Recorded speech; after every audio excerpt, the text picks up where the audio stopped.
iniciando o trabalho de neuroanatomofisiologia referente ao fechamento do tubo neural superior, diferenciação do prosencéfalo.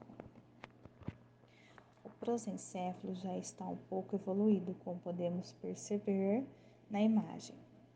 A partir daí, ele dará origem às vesículas telencefálicas, ao diencéfalo e às vesículas ópticas.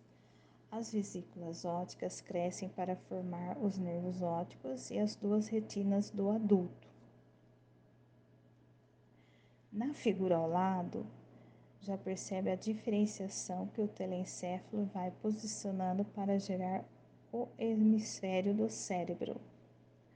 Logo abaixo fica o diencéfalo, depois o mesencéfalo e o rombencéfalo. Vimos abaixo essa mesma peça virada em outro ângulo, que podemos ver na parte da frente, que é o rostral, e na parte de trás, caudal. A posição dos hemisférios cerebrais, a posição dos bulbos olfatórios, que geram olfato, a posição dos cálices ópticos e a posição do diencéfalo, que já está encaixado. Lembrando, os bulbos olfatórios surgem da mesma superfície ventral de cada vesícula telencefálica. Agora, nessa mesma imagem de sucção, na parte rostral do prosencéfalo, vimos internamente essa divisão sendo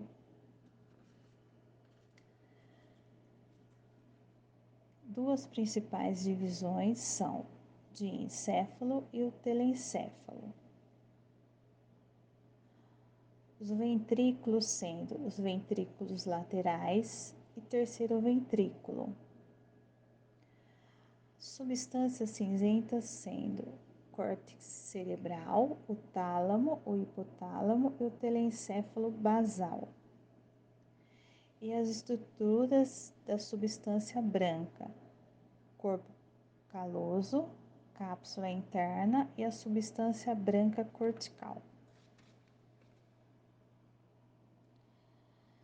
Na sequência, temos a relação entre a estrutura e a função do telencéfalo.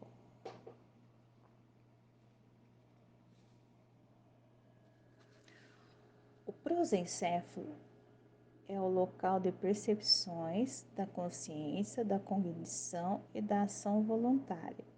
Tudo isso depende de amplas interconexões com neurônios sensoriais, motores, do tronco encefálico e da medula espinhal. Agora vou falar um pouquinho da relação entre estrutura e função do telencéfalo. O prosencéfalo é o local da percepção, da consciência, da cognição e da ação voluntária.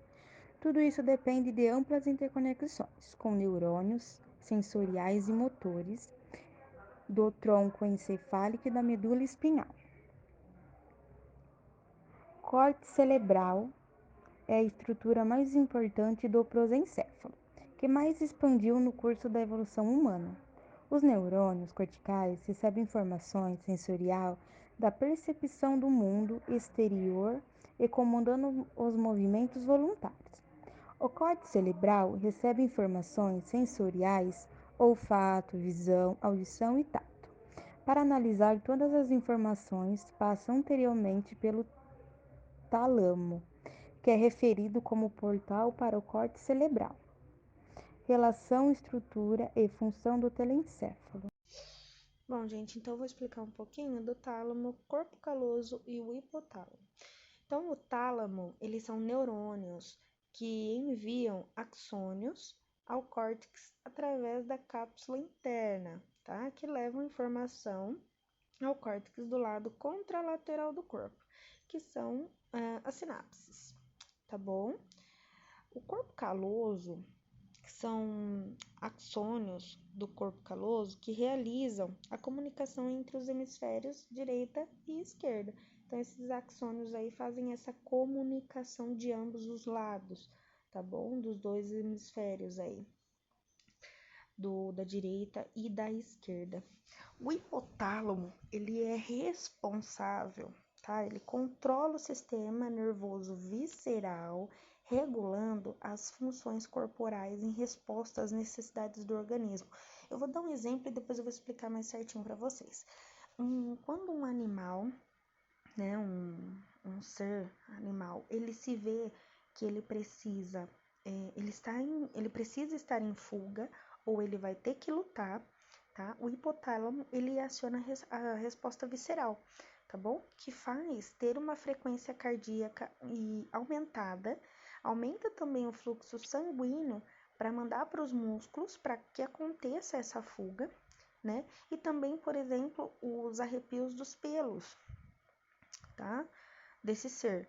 Então, ao contrário, quando ele é ao contrário, relaxado após uma refeição, ele assegura que o encéfalo fique nutrido por meio de um controle, né, do sistema visceral, que aumentará o movimento do trato gástrico, tá?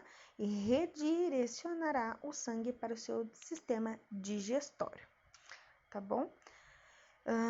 Então, vendo esse exemplo, a gente tira que o hipotálamo, ele executa funções primitivas.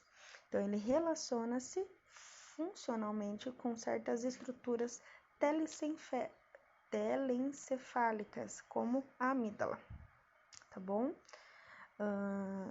O hipotálamo, ele tem um papel-chave na motivação dos animais para procurar comida, bebida e acasalamento em respostas às suas necessidades. Tá bom? Então, em respostas às suas necessidades, às necessidades do organismo, o animal ele está com fome, ele vai acionar o hipotálamo, preciso procurar comida, tá? Nossa, estou em perigo, preciso estar em fuga agora. Aciona o hipotálamo é quando acontece aumento da frequência cardíaca, como foi foi falado aí no exemplo, tá bom? Então, o hipotálamo, ele é responsável pelas respostas devido à necessidade que o organismo tem no momento, tá bom? Então, ele controla as respostas corporais por intermédio de conexões com a glândula hipófise, tá? Esta se comunica com muitas partes do organismo por meio da liberação de hormônios na corrente sanguínea. Então, esses aí que eu te falei, né, que eu falei para vocês, são tálamo, o hipotálamo e o corpo caloso. Então, no arquencéfalo distingue-se inicialmente 3 dilatações, que são as vesículas encefálicas, primárias denominadas prosencéfalo, mesencéfalo e robencéfalo. O prosencéfalo desenvolve-se no cérebro. O mesencéfalo fará parte do tronco cerebral e o robencéfalo diferencia para formar o resto do tronco cerebral e cerebelo. Com o desenvolvimento progressivo do encéfalo, durante a 5ª semana, 5 vesículas podem ser distinguidas. O prosencéfalo dará origem ao telecéfalo, que é um fim do encéfalo, o desencéfalo, que é o centro do encéfalo, e a vesícula óptica, o mesencéfalo indivisível. O robencéfalo desenvolve-se em metencéfalo e mielencéfalo.